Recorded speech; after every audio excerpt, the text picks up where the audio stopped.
Olá, está no ar o Administração em Debate, um programa do Conselho Regional de Administração do Tocantins, em parceria com o Conselho Regional de Administração do Rio de Janeiro.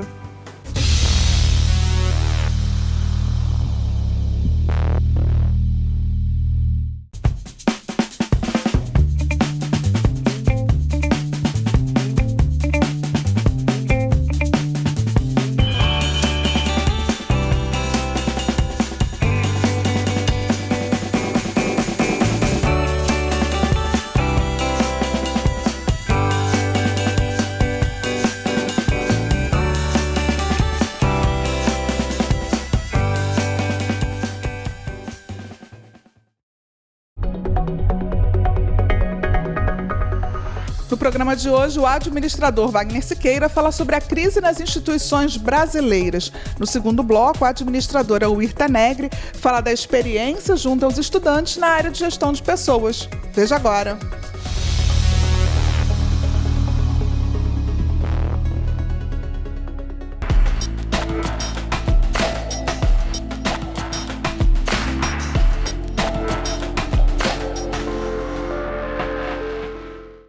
Muito da crise brasileira, da crise das instituições brasileiras, são produzidas por uma administração pública cada vez mais enrolada. Quer dizer, o Brasil, né, tem tanta confusão nos seus órgãos que a empresa pública não funciona como empresa pública. A fundação não funciona como fundação. A economia mista também não.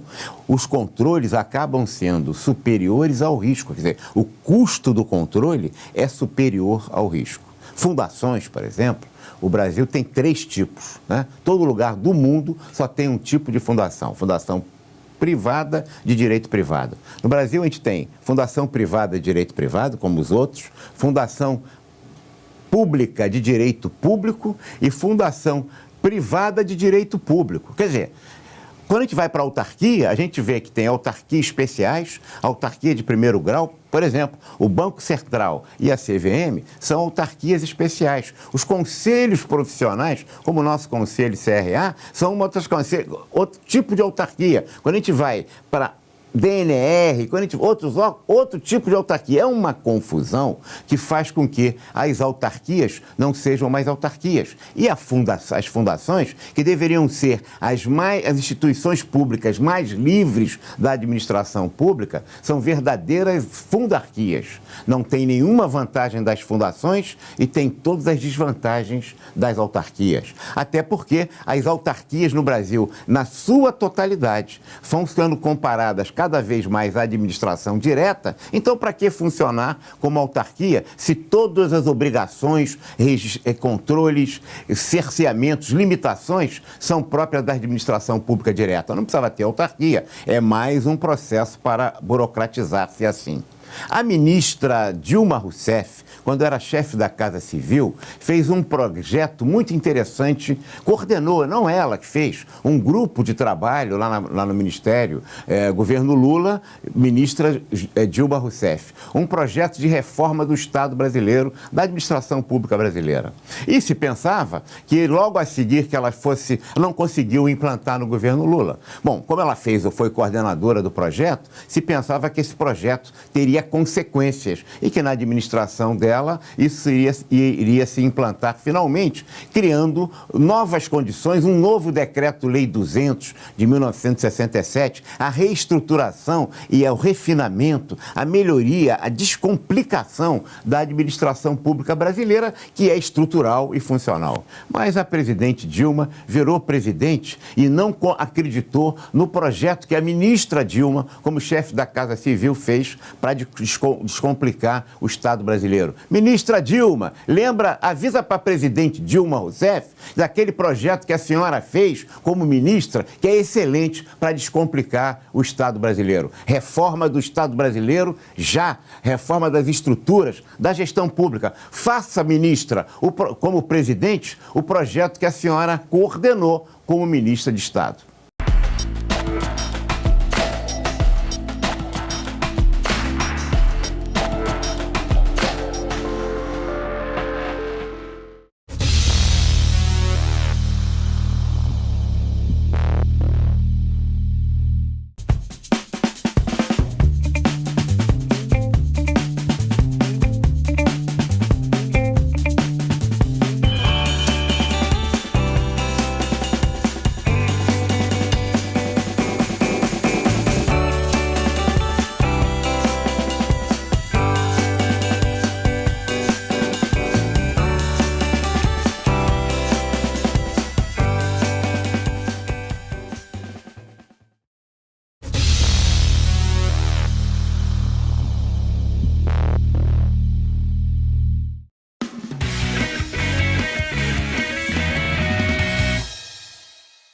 Nós vamos conversar com a professora Uirta Negri, que é conselheira aqui do Conselho Regional de Administração do Tocantins, professora e diretora financeira também do Conselho, não é isso, professora? Isso mesmo. Como vai? Tudo bem? Tudo bem. Seja muito bem-vinda. Eu queria que você falasse a respeito da sua experiência dentro da área da educação junto aos estudantes de administração, ministrando o curso de gestão de pessoas. É uma experiência que já tem aí um bom tempo. É uma área que eu gosto muito, mas que faz a diferença hoje.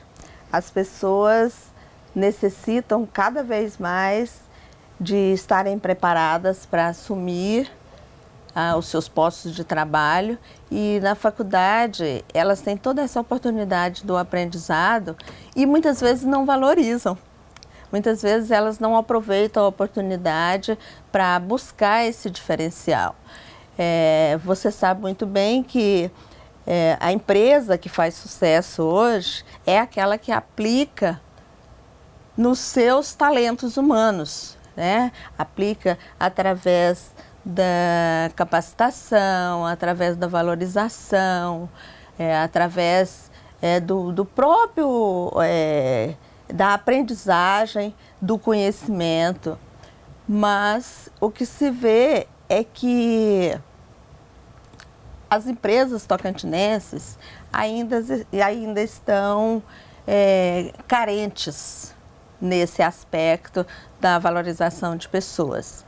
É preciso ter um entendimento de que as empresas têm que formar parcerias com seus empregados. E os empregados também têm que entenderem que eles têm que oferecer contribuições, enquanto as organizações oferecem incentivos como salários, benefícios, né, a própria segurança, a estabilidade no emprego, os trabalhadores, eles devem entender que eles também devem oferecer uma contrapartida. Eles devem, na realidade, ter mais comprometimento, buscar mais conhecimento, estar mais disponível para a organização. É preciso que essa parceria ela seja realmente uma coisa muito consciente dos dois lados. Não tem como você administrar 100 pessoas. Esse é o caminho, esse é a base de qualquer administração de sucesso. Como é que os estudantes chegam na universidade e eles interagem com essa disciplina, já que gestão de pessoas é um grande desafio? Olha, a gente tem uma carência, eu acho que não é só aqui no Tocantins, né, mas é um problema nacional. A gente tem uma carência de déficit escolar, né? A gente sabe muito bem que a maioria dos acadêmicos entram na universidade sem uma base, principalmente da escola privada, sem uma base de português e matemática mesmo. Então, eles têm uma grande dificuldade na interpretação, né, no texto, na leitura, e isso dificulta o entendimento. Então, muitas universidades fazem até programas de nivelamento para ver se consegue melhorar. Mas o interessante é que quando eles se deparam, eles têm, né, toda uma visão, assim, a maioria trabalha, né? Então eles conhecem empiricamente. E aí quando eles começam a se deparar com a técnica, né, que você tem que fazer um bom recrutamento. Se você não localizar o seu local de recrutamento, você com certeza terá péssimos candidatos. E aí, isso vai ter consequência, logicamente, na seleção, porque você vai demorar mais tempo. E também, mesmo após a seleção, você vai ter problema na empresa. Porque você vai gastar mais com capacitação se você não souber selecionar. Então, eles se deparam com esse universo e ficam muito satisfeitos, vendo que tem uma técnica, tem uma forma de fazer, né? E que é só aplicar essa técnica e fazer as empresas entenderem que é melhor para elas. Quanto mais técnicas forem aplicadas, melhor para as organizações, melhor para as pessoas.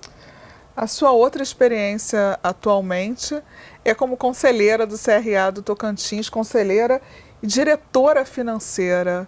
Como é que está a saúde financeira do Tocantins hoje, do CRA do Tocantins? Como diz o nosso presidente, a gente ganha pouco, mas o que a gente ganha a gente aplica no conselho, viu? Não, hoje nós éramos vinculados a Goiás e quando desvinculou tivemos assim, problema sério, porque a inadimplência era muito grande, mas começamos fazendo um trabalho sério de conscientização das pessoas e também, lógico, um trabalho de fiscalização, né?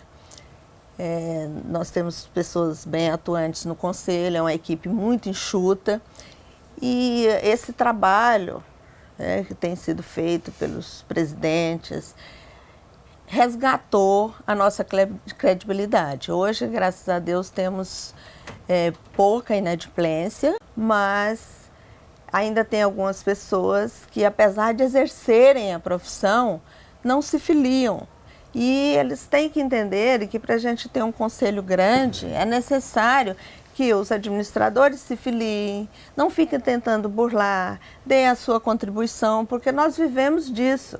Então, não tem como a gente fazer um conselho grande se os próprios administradores não acreditarem, não participarem, não estiverem integrados. E a gente conclama, então, todos os administradores para que possam colaborar conosco. A gente tem um grande encontro anual, que é o ENATO, e que esse ano nós devemos fazer fora de Palmas, talvez façamos em Gurupi, e a gente espera que tenha uma participação tão grande como tem tido em Palmas. E esperamos que todos os administradores possam colaborar conosco, nos ajudando a fazer esse conselho cada vez maior. Tá bom. E tem mais alguma coisa que você gostaria de falar para os administradores e para os estudantes de administração que estão nos assistindo? Administradores, estudantes, o conselho é nosso. Esperamos de braços abertos, venham nos visitar, venham conhecer e, principalmente, venham participar desta ação de valorização da profissão. Muito obrigada pela sua entrevista, pela participação no nosso programa. Obrigada, nós aqui agradecemos.